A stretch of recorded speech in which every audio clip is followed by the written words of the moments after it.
parece que o diabo, ele imita Deus o tempo todo. Aí alguém fala, como ele imita Deus? Eu sempre pensava que o diabo era o oposto de Deus. Não.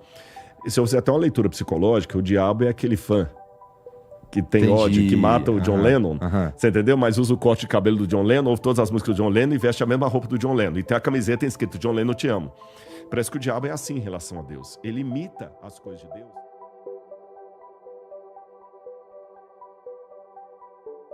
Cara, do ponto de vista bíblico mesmo, do ponto de vista espiritual,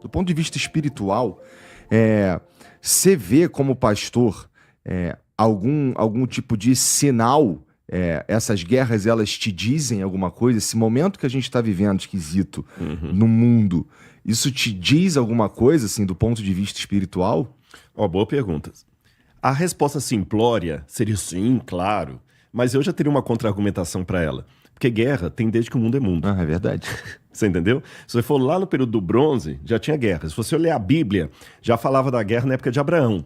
Já falava da guerra na época dos hebreus lá no Egito. Você tem na história o Ramsés guerreando lá contra o pessoal de Reta, que depois descobrimos que eram os hititas. Nabucodonosor guerreando. Então, em que sentido que guerra? Então, peraí. Como é que a Bíblia fala que guerra é um sinal? Quando você vai para o Evangelho de Mateus, capítulo 24, ou Lucas, capítulo 21, ou Marcos, capítulo 13, porque é o mesmo discurso de Jesus registrado nos 3 evangelhos, Jesus fala sobre as projeções do que haveria de acontecer no mundo. E ele diz assim, abro aspas, certamente ouvireis falar de guerras e rumores de guerras. Não vos assusteis, porque é necessário que isso aconteça, mas ainda não é o fim. Então olha que interessante, Jesus falou que as guerras viriam, mas que o fim não estava atrelado a isso. Entendi. Então, peraí. Vai dar pra gente pelo menos dormir tranquilo. Vai na contramão da piedade popular que fala, tá tendo guerra, então o mundo tá acabando. Porque tá tendo guerra, o mundo tá acabando. Jesus falou que ia ter guerra, tá. Então, ele falou, calma, não é o fim. Mas fiquem atentos que até lá vai vir guerra. E quando você vê o cenário do Apocalipse, o último instante realmente, nem será um mundo de guerra. Será um mundo pacificado pelo anticristo. Que ele vai conseguir arregimentar o mundo de modo que, de acordo com o Apocalipse 3, não vai poder comprar nem vender, senão quem tem a marca da besta, e toda a terra se maravilhou seguindo a besta e dizendo, quem é semelhante a ela, então o mundo vai estar unificado. Bom, então com relação a isso, volto para a sua pergunta. E essas guerras, o que elas me dizem? O que elas dizem de sinal? Tem um detalhe nessas guerras que elas me colocam como observação diferente de todas as guerras que o mundo teve. Inclusive as chamadas Primeira e Segunda Guerra Mundial. Essas guerras que estão se desenhando agora correm o risco de escalar para uma realidade literalmente mundial. Sim. Antes isso não havia. Não. A gente fala história universal, mas não era história universal, é a história da Europa. Você fala Idade Média, não teve Idade Média na China, nem no Paquistão teve Idade Média. Até a maneira que a gente divide a história e chama de história universal não é história universal. Você chama de Primeira Guerra Mundial e Segunda Guerra Mundial, mas não é. O México não participou. A Argentina não participou. Como é que é Guerra Mundial? Tem um monte de países que não participou, foi uma minoria, e foram guerras europeias. Nós tivemos uma visão muito eurocêntrica do mundo. O que acontece na Europa é como se fosse o mundo inteiro, e não é verdade. Mas o Apocalipse diz que os últimos capítulos da história desse mundo se desenvolvem de maneira literalmente universal. Eu falei da marca da besta, que será universal, e de situações que entrarão em colapso mundial. E o anticristo tem que vir para impedir uma guerra literalmente mundial que iria destruir o planeta. Por isso que ele vai sair como o salvador da pátria, o Messias. Você está entendendo?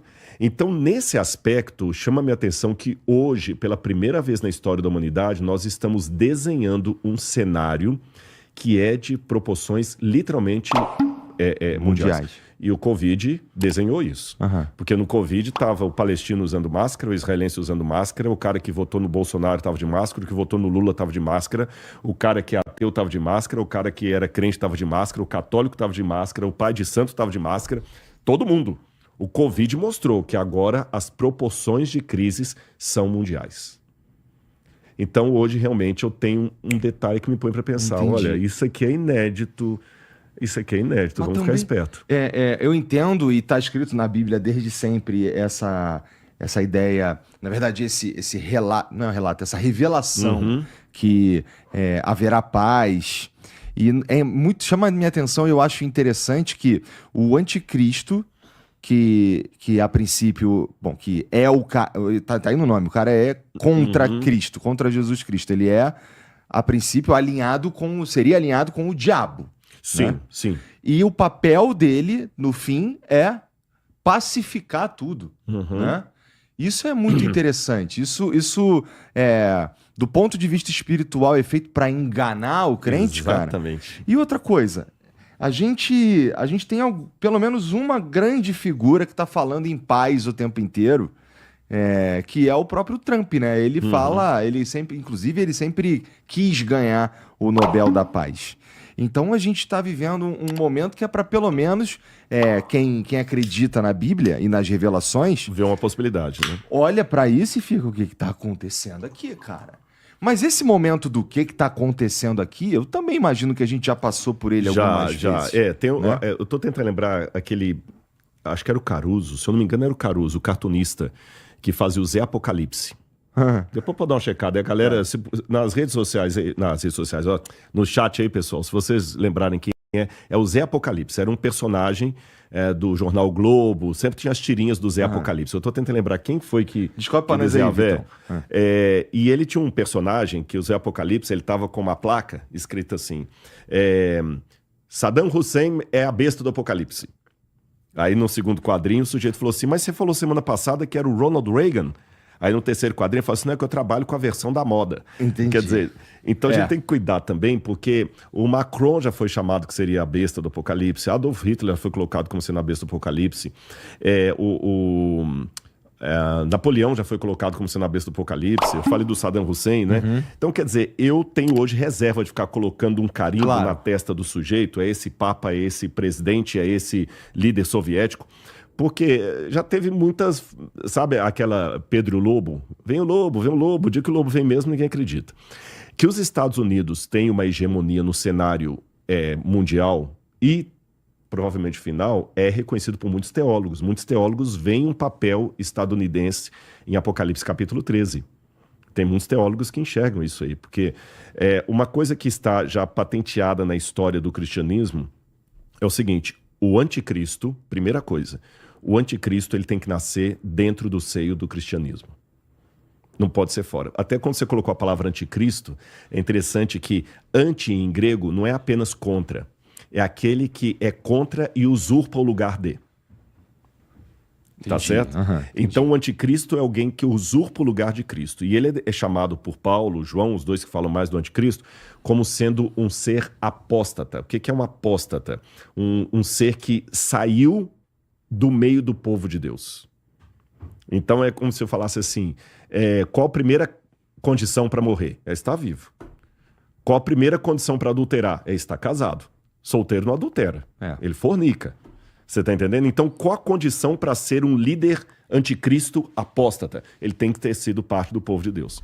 Então, é uma ruptura do povo de Deus. E tudo indica que isso nasce na Europa, porque João fala que a mulher prostituta que se assenta sobre a besta, ela fala, é a mulher, é a cidade que domina sobre os reis da terra. E diz que essa mulher é descrita no Apocalipse como a prostituta que se assenta sobre 7 montes. Qualquer estudioso de história romana, na primeira página do livro, vai ver que em história que Roma era a cidade que dominava o mundo inteiro e ela é descrita como uma mulher que se assenta sobre 7 colinas. Pode dar uma googada aí, você vai ver. Você entendeu? Usar o chat GPT agora é a inteligência artificial, né?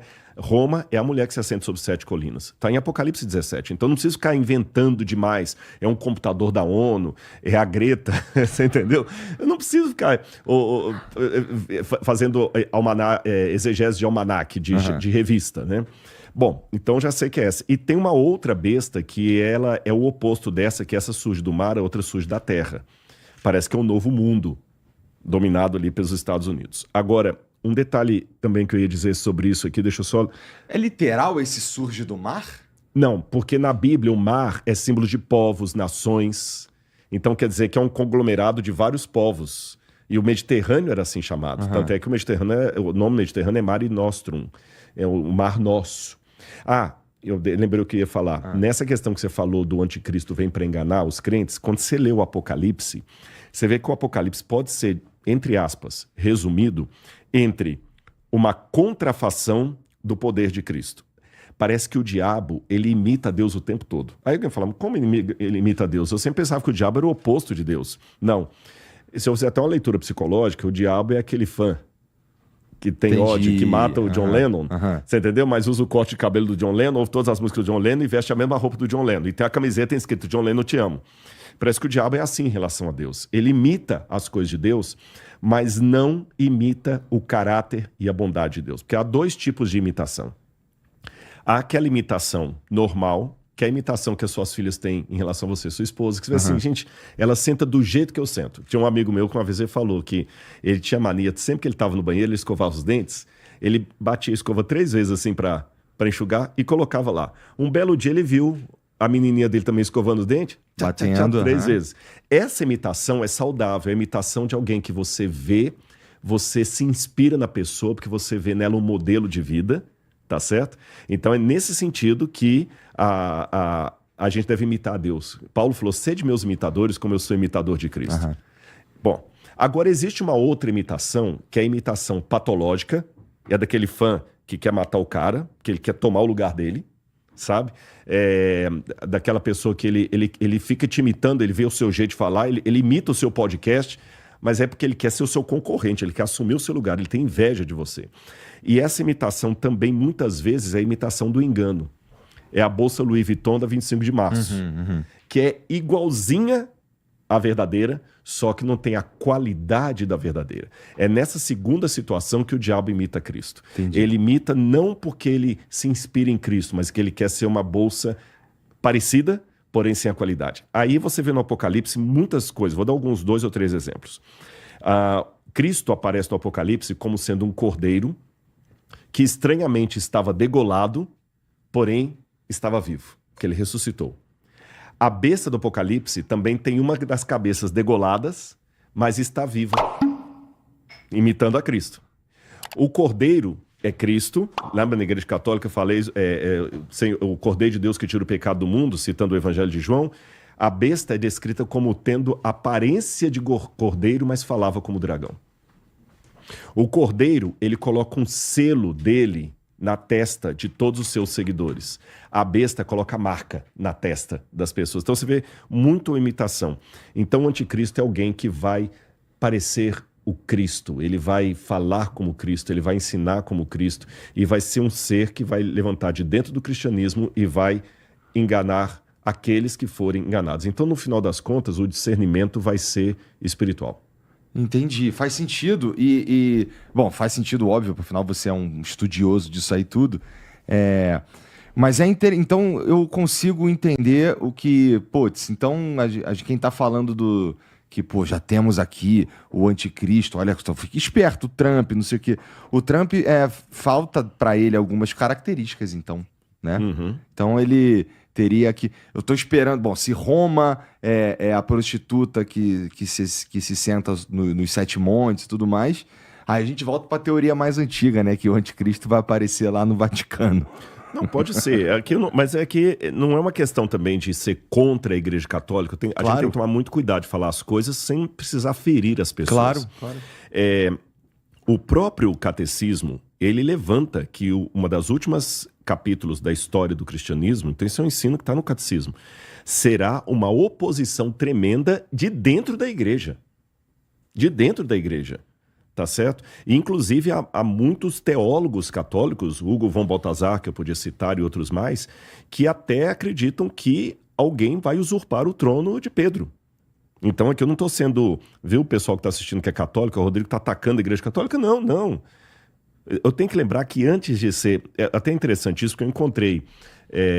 não sei onde é que foi agora que eu encontrei uma senhora, foi fora do Brasil, que ela falou assim, nossa, eu gosto de você. Ela não era brasileira não, tava falando com bastante sotaque, ela é missionária católica. Ela falou, eu amo tudo que você fala, só não gosto quando você fala mal da Igreja Católica. Eu falei, mas quando eu falei mal da Igreja Católica?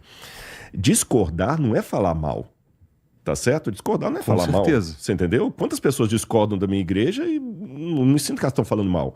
Agora, realmente, você tem que saber discordar com a educação, elegância, honestidade intelectual, sem argumento ad hominem. Então, eu tenho que colocar o seguinte, bem claro para você.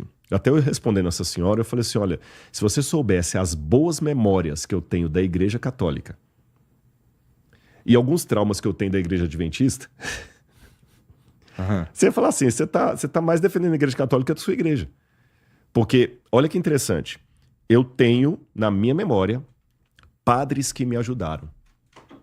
E tem na minha memória colegas de ministério que me fritaram. Entendi. Da Adventista. Então, significa que eu estou falando mal da Igreja Adventista? Não. De jeito nenhum. Como também tem na Igreja Católica padres que me perseguiram. Você está entendendo? Como eu tenho também na Igreja Adventista pastores que me ajudaram. Então a gente tem que saber separar sem colocar tudo no mesmo pacote. Então vamos lá. Falando da Igreja Católica, antes de ver o CNPJ da Igreja como instituição, eu tenho que lembrar o seguinte, o que é a Igreja Católica? É um braço do cristianismo. Assim como a Igreja Batista, assim como a Igreja Adventista, assim como a Igreja Presbiteriana, assim como a Congregação Cristã, assim como todos. O que são esse conglomerado? Vamos fazer uma visão social. São braços do cristianismo. Ok, se são braços do cristianismo, você está inteiro. Qual parte do seu corpo eu posso dar uma martelada? Ah, não martela não. Deixa quieto.